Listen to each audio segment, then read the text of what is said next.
Hello అందరికీ welcome back to our channel అండి. Happy Sunday.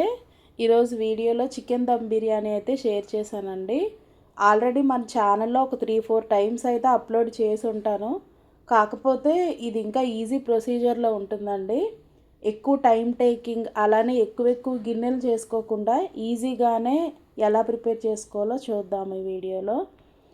First అయితే 3/4 కేజీ రైస్కి 3/4 కేజీ చికెన్ అయితే తీసుకున్నానండి. దానికైతే ఈ మసాలా ఐటమ్స్ అయితే పడతాయి అన్నమాట. మైల్డ్గా ఉంటుందండి ఫ్లేవర్. సమ్మర్ కదా, ఎక్కువ మసాలా అంటే మళ్ళీ మనం తిన్నా ఇబ్బంది అవుతుంది.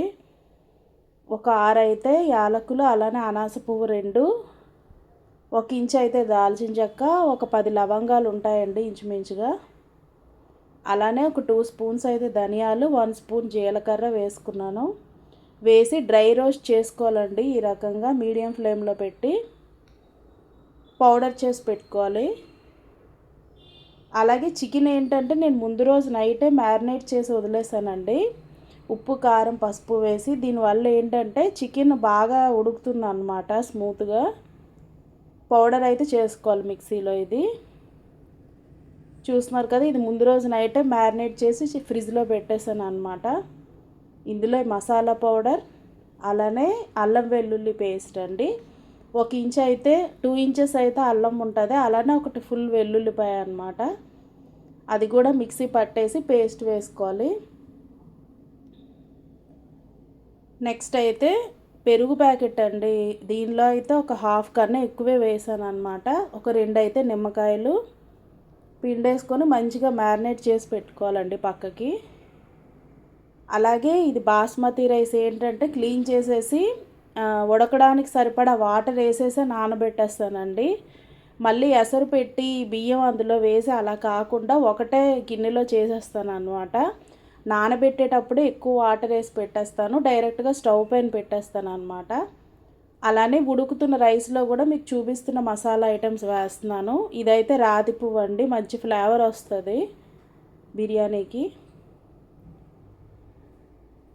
వేసేసి ఇంకా మనం వదిలేస్తే ఒక అరగంట వదిలేయాలండి నానబెట్టడానికి. తర్వాత స్టవ్ పైన పెట్టేసుకోవడమే ఇదే బౌల్తో డైరెక్ట్గా.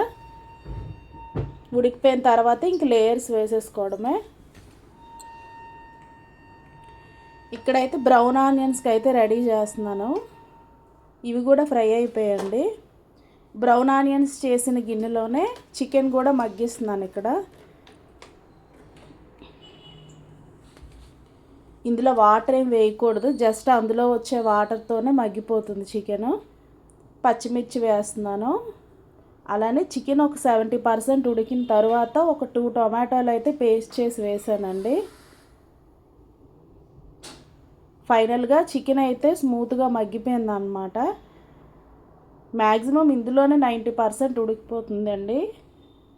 ఇప్పుడు ఈ బిర్యానీకి కావాల్సిన రైస్ స్టవ్ పైన పెట్టేశాను.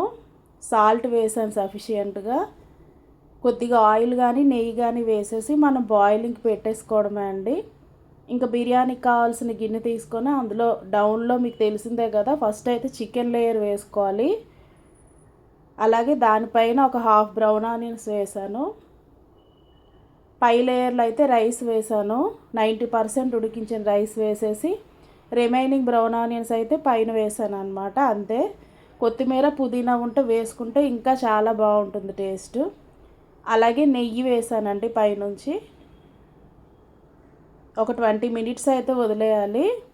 మీకు గిన్నె పలచగా ఉంది అనుకుంటే మీరు దోశ ప్యాన్పై పెడితే మంచిగా దమ్ అవుతుందండి, లేదంటే అడుగు పట్టేస్తుంది అనమాట. థిక్గా ఉండే గిన్నె అయితే ప్రాబ్లం ఏం లేదు, పర్ఫెక్ట్గా కుక్ అయిపోతుంది. ఫైనల్గా బిర్యానీ అయితే ప్రిపేర్ అయిపోయిందండి.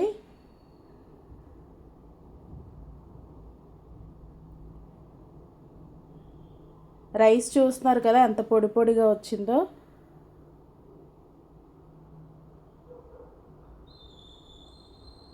ఇలా ఈజీ వేలో ప్రిపేర్ చేసుకోవచ్చండి చికెన్ దమ్ బిర్యానీ. అడుగు పట్టలేదు, చూస్తున్నారు కదా వీడియోలో. ఎక్కడ ఏ సైడ్లో కూడా అసలు అడుగు పట్టలేదన్నమాట. నీట్గా కుక్ అయింది. అలానే ఆ గ్రెయిన్ కూడా పర్ఫెక్ట్గా ఉడికిందండి. ఈ విధంగా మీరు ప్రిపేర్ చేసుకుంటే రెస్టారెంట్లో టేస్టే మీకు అసలు నచ్చదండి. ఈజీ వేలో ప్రిపేర్ చేసుకోవచ్చు ఈ విధంగా.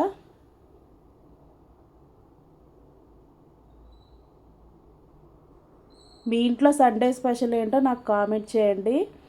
బాయ్ అండి అందరికీ. Please do subscribe.